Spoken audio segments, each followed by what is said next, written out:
मैं कुंडलनी जगाना चाहता हूं, अभी तक जागी नहीं। क्या मुझसे कोई भूल हो रही? मार्गदर्शन दे जगदीश। भैया, कुंडलनी ने तुम्हारा कुछ बिगाड़ा? सोई है बेचारी को सोने दो, काहे पीछे पड़े हो? तुम्हें और कोई काम नहीं?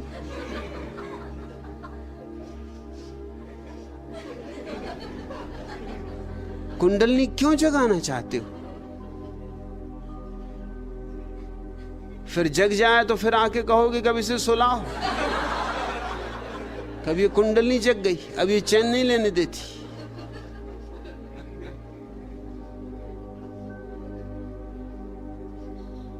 शब्द सुन लिए, और शब्द सुन लिए हैं तो शब्दों के साथ वासना जुड़ जाती।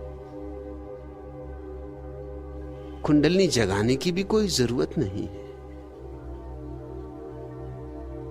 कुंडलनी जगाने का भी एक शास्त्र है, लेकिन उससे गुजरना आवश्यक नहीं। जीसस बिना उससे गुजरे पहुंच गए, बुद्ध उससे बिना गुजरे पहुंच गए, महावीर पहुंच गए। उस रास्ते से जाना आवश्यक नहीं, और उस रास्ते से जाना खतरनाक भी है।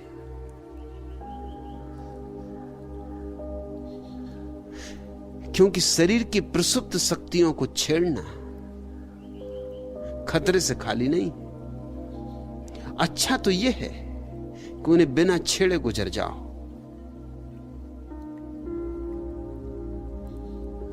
उन्हें छेड़ने का सबसे बड़ा खतरा तो यह है कि हो सकता है तुम फिर उन पर काबू ना पा सको। तुम्हारे भीतर इतना बड़ा विस्फोट हो कि तुम्हारी समझ के बाहर पड़ जाए, और समझ के बाहर पड़ ही जाएगा। और तुम अगर नियंत्रण ना पा सको तो विक्षिप्त हो जाओगे। इस सदी का एक बहुत बड़ा सद्गुरु था जॉर्ज गुरजिएफ। वो कुंडलनी के बहुत खिलाफ था। खिलाफत के कारण वो कुंडलनी को उसने नया नाम ही दे दिया था, कुंडा बफर। बफर लगे रहते हैं ना, तुमने देखे हो ट्रेन के दो डब्बों के बीच में जो लगे रहते हैं उनको कहते हैं बफर। उससे कभी टक्कर वगैरह हो जाए तो डब्बे एक दूसरे पर नहीं चढ़ जाते। वो जो बीच में बफर लगे रहते हैं वो धक्के को पी जाते। ऐसे कार में ही स्प्रिंग लगे रहते, वो भी बफर है। उनके कारण भारतीय रास्ते पे भी कार चल सकती,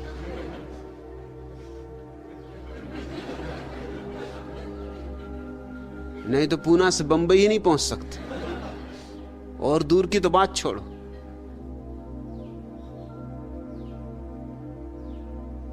स्प्रिंग तुम्हारी चोटों को पी जाते, नहीं तो वो चोटें तुमको पीनी पड़ेंगी। मल्टी फ्रैक्चर हो जाएगा बंबई पहुंचते पहुंचते।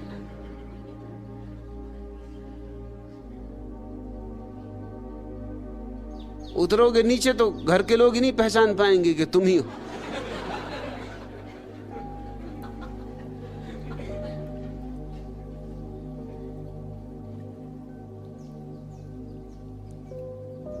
शरीर की एक ऊर्जा है जो शरीर और आत्मा के बीच बफर का काम करती।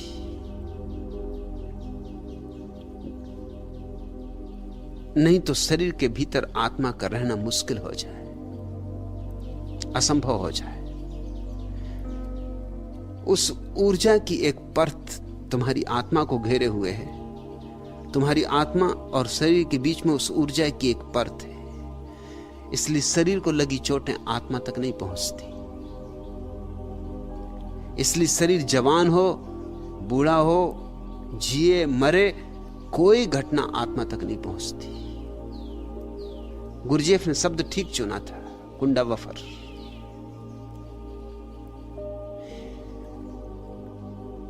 इसको जगाने की कोई जरूरत नहीं। इसका काम भली भांति हो रहा है। इसे जगा के भी स्वयं तक पहुंचा जा सकता है, लेकिन वो नाहक की झंझटें मोल लेनी। वो ऐसे जैसे वो कान अपना उल्टे घूम के सिर के पीछे से पकड़ने की कोशिश करे, कोई प्रयोजन नहीं। मगर योग की बहुत सी प्रक्रियाएं उल्टी हो गई इसलिए कठिन कठिन अहंकार को बहुत जचता है। सिर के बल खड़े तो बहुत जचता है, जैसे कोई महान कार्य कर रहे हैं।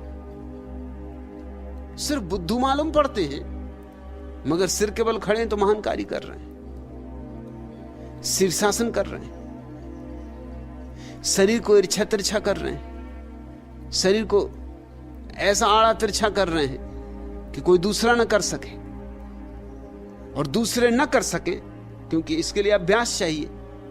तो आप महात्मा हो गए, महान योगी हो गए, क्योंकि कोई दूसरा इसको एकदम नहीं कर सकता जो आप कर रहे हैं। ठीक उसी तरह कुंडलिनी का भी उपद्रव मोल लिया अहंकार नहीं।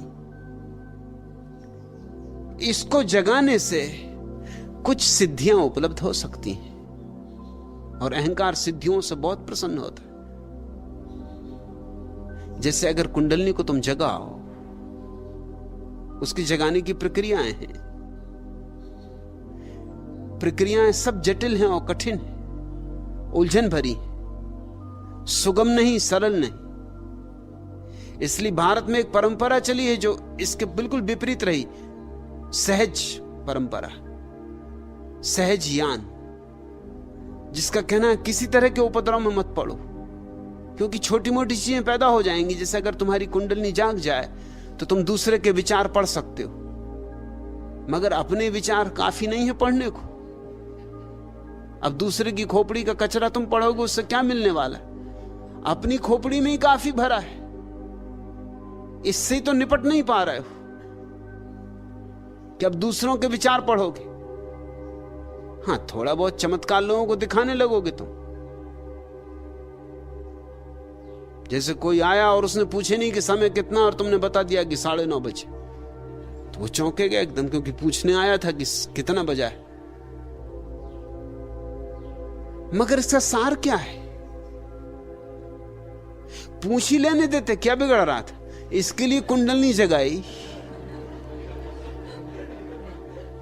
और कुंडलिनी जगाने में वर्षों लगेंगे, और ये काम तो क्षण भर में हो जाता। उसको पूछना था तो पूछ लेता। रामकृष्ण के पास एक आदमी आया जिसकी कुंडलिनी जग गई थी। वो बोला कि मैं पानी पे चल लेता हूं। कुंडलिनी जग जाए तो पानी पे चलने की संभावना है, क्योंकि कुंडलिनी तुम्हें पृथ्वी के गुरुत्वाकर्षण से तोड़ दे सकती है, मगर खतरे भी हैं उसके,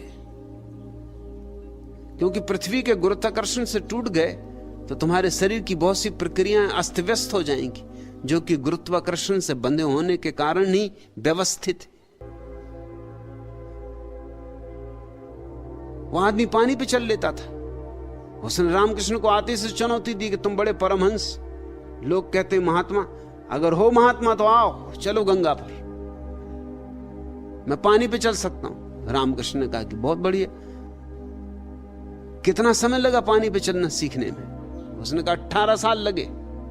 रामकृष्ण ने कहा हद हो गई, मुझे तो जब उस पार जाना होता 2 पैसे में पार चला जाता। 2 पैसे का काम 18 साल में तुमने किया, और ऐसे मुझे ज्यादा जाना भी नहीं पड़ता, कभी 4-6 महीने में एक दफा। तो साल में समझो कि एक 4 पैसे का खर्चा है। 18 साल में समझ लो कि 1 रुपये का खर्चा है। 1 रुपये के पीछे 18 साल गंवा दिए। भैया तू होश में है? और पानी पे चल के करेगा क्या? सब घूम फिर के फिर यहीं आ जाएगा।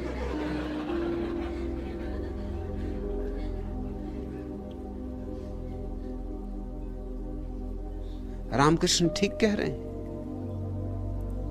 मगर वो आदमी अकड़ से भरा हुआ था, वो अहंकार से भरा हुआ था। अब जगदीश तुम्हें क्या फिक्र पड़ी? कहते कुंडलिनी जगाना चाहता हूं। कुंडलनी तुम्हें सिद्धि देगी, ये तो सिर्फ एक संभावना है। ज्यादा संभावना तो यह है कि विक्षिप्तता देगी। इसलिए तुम अनेक साधु सन्यासियों को पागल होते देखोगे, और पागल हो जाने का कारण क्या होता है? उन्होंने जीवन का जो सहज क्रम है उसको तोड़ दिया। जो ऊर्जा किसी और काम के लिए बनी थी उसको उन्होंने मस्तिष्क पे चढ़ा लिया। कुंडलनी जगने का अर्थ होता है कि जो ऊर्जा तुम्हारे काम केंद्र पर सोई हुई है उसे उठा के मस्तिष्क में चढ़ा लो। यह खतरनाक धंधा है, क्योंकि खोपड़ी में वैसे ही काफी उपद्रव मचा हुआ है, वहीं तो तुम्हारा पागल खाना है, और काम ऊर्जा को भी वहां ले जाओ तो तुम विक्षिप्त हो सकते हो। कुंडलनी जगाने वाले अधिक लोग विक्षिप्तता में पहुंच जाते, मस्तिष्क फटा पड़ता है, क्योंकि ऊर्जा संभाले नहीं संभलती, और ऊर्जा इस हालत में ले आती है कि फिर संगत असंगत कुछ भी नहीं सूझता। मुझे ऐसे कई लोगों को मिलाया गया है जो सिर्फ विक्षिप्त है, जिनको मानसिक चिकित्सा की जरूरत है, और उनकी बुनियादी भूल वही है जगदीश जो तुम करना चाहते हो। और एक दफा मस्तिष्क में ऊर्जा तुम्हारे सामर्थ्य के बाहर पहुंच जाए तो तुम क्या करोगे? तुम्हारे बस के बाहर बात हो जाएगी। कुंडलनी जगाने की कोई आवश्यकता नहीं है। यहां भी हम कुंडलनी ध्यान करते हैं, लेकिन प्रयोजन कुंडलनी जगाना नहीं, प्रयोजन कुछ और है। प्रयोजन है भीतर वो जो कुंडलनी की ऊर्जा है उसको नृत्य देना। प्रयोजन बड़ा अलग है। तुम्हारे भीतर जो ऊर्जा है अभी सोई है, या तो जगाई जाए, तो जगाने के लिए धक्के देने होंगे, झकझोरना होगा। मेरा अपना अनुभव यह है कि जगाने की कोई जरूरत नहीं, इसे सिर्फ नृत्य दिया जाए, इसे संगीतपूर्ण किया जाए, इसे आनंद उत्सव में बदला जाए, तो धक्के देने की कोई जरूरत नहीं। पश्चिम का एक बहुत बड़ा नर्तक निजिंस्की हुआ, अभी इसी सदी में हुआ। वो जब नाचता था तो कभी कभी ऐसी घटना घट जाती थी कि वो इतनी ऊंची छलांग लगाता था जो कि गुरुत्वाकर्षण के नियम के विपरीत है। वैज्ञानिक हैरान थे, ये हो नहीं सकता, इतनी ऊंची छलांग लगी नहीं सकती, लगनी चाहिए नहीं, क्योंकि गुरुत्वाकर्षण का नियम इतने दूर तक तुम्हें उठने नहीं देगा। और भी चमत्कार की बात थी वो ये कि जब वो इतनी ऊंची छलांग लगाता था और वापस लौटता था तो इतने आहिस्ते लौटता था जैसे कि कोई पक्षी का पंख आहिस्ता आहिस्ता डोलता डोलता हवा में तैरता तैरता नीचे आ रहा हो। वो भी बिल्कुल उल्टी बात है। गुरुत्वाकर्षण एकदम से खींचता है चीजों को, जैसे कोई पत्थर गिरे, ना कि कोई पंख। निजिंस्की से जब भी पूछा गया कि तुम कैसे करते हो, तो वो कहता कि ये मैं खुद भी सोचता हूं, लेकिन मैं करता हूं ये बात ठीक नहीं है, ये हो जाता। मैंने जब भी करने की कोशिश की तभी ये नहीं हुआ। करने की मैं कई दफा कोशिश कर चुका, क्योंकि इसका एकदम चमत्कार की तरह प्रभाव पड़ता, एकदम सन्नाटा छा जाता, दर्शक एकदम विमुग्ध हो जाते, एकदम सांसें रुक जाती लोगों की, समझ में नहीं आता क्या हुआ। और मुझे भी बड़ा आनंद आता, अपूर्व आनंद आता, एकदम भीतर शांति हो जाती, जैसे नहा गया भीतर, जैसे आत्मा नहा गई। मगर जब भी मैं करने की कोशिश करता हूं ये नहीं होता। ये कभी कभी होता है जब मैं करने की कोशिश में होता ही नहीं, जब मैं नाच में लीन होता हूं, ऐसा लीन होता हूं कि मेरा अहंकार बिल्कुल मिट ही जाता है, तब ये घटना घटती। तो अब तो मैंने करना छोड़ दिया, निजिंस्की कहता था। अब तो जब ये घटता है नहीं, घटता नहीं घटता। एक सूत्र मेरी समझ में आ गया है कि ये किया नहीं जा सकता, सिर्फ घट सकता है। और घटने का अर्थ है कि मेरा अहंकार लीन हो जाए तो बस। कुछ रहस्यपूर्ण ढंग से यह घटना घटती है। निजिंस्की अनजाने उस अवस्था में पहुंच रहा था जिसमें मैं कुंडलनी ध्यान के द्वारा तुम्हें ले जाना चाह रहा हूं। कुंडलनी ध्यान का वही प्रयोजन नहीं जो सदियों तक रहा है। मेरे हिसाब से हर चीज का मैं प्रयोजन बदल रहा हूं। कुंडलनी ध्यान का यहां अर्थ है तुम नाचो, मग्न हो, डूबो, ऐसे डूब जाओ कि तुम्हारा अहंकार अलग न रह जाए। बस फिर तुम्हारे भीतर कुछ घटेगा, तुम एकदम गुरुत्वाकर्षण के बाहर हो जाओगे और तुम अचानक भीतर पाओगे ऐसा सन्नाटा छाया है, ऐसा कुंवारा सन्नाटा जो तुमने कभी नहीं जाना था। तुम गदगद हो जाओगे, तुम लौटोगे जब वापस, तुम दूसरे ही व्यक्ति हो जाओगे। यह कुंडलनी जगाने की पुरानी प्रक्रिया नहीं, यह कुंडलनी को नृत्य देने की प्रक्रिया है। यह बात ही और है। अगर तुम्हें कुंडलनी जगाना है तो भैया कहीं और।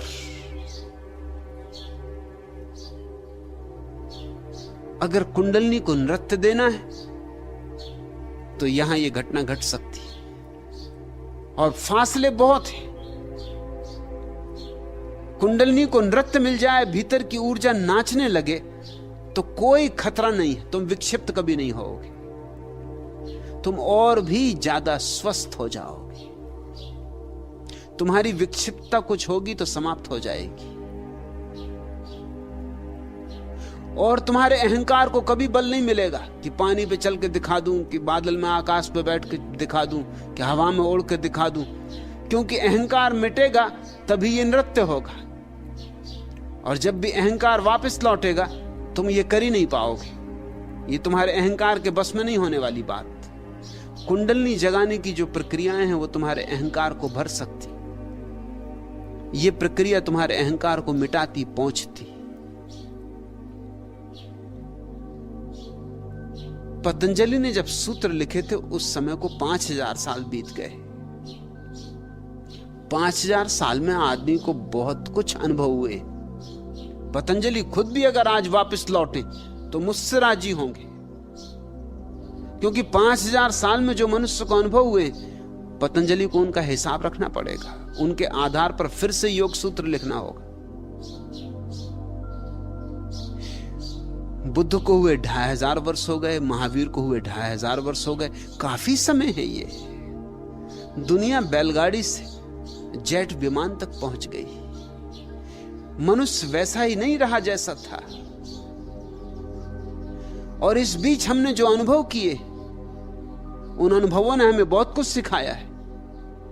मैं जो भी ध्यान की प्रक्रियाएं दे रहा हूं वे अधुनातन है।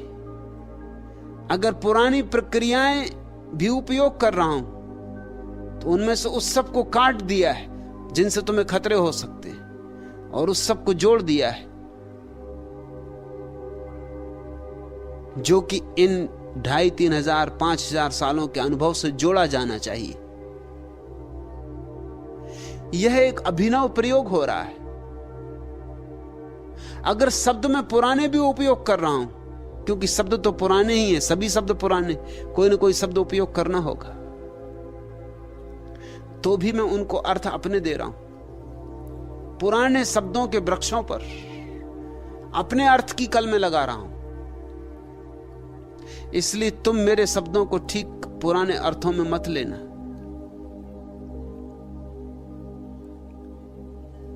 नहीं तो तुम मुझे नहीं समझ पाओगे, तुम कुछ का कुछ समझ लोगे। तुम वंचित ही रह जाओगे उस अनूठे प्रयोग से जो यहां चल रहा है।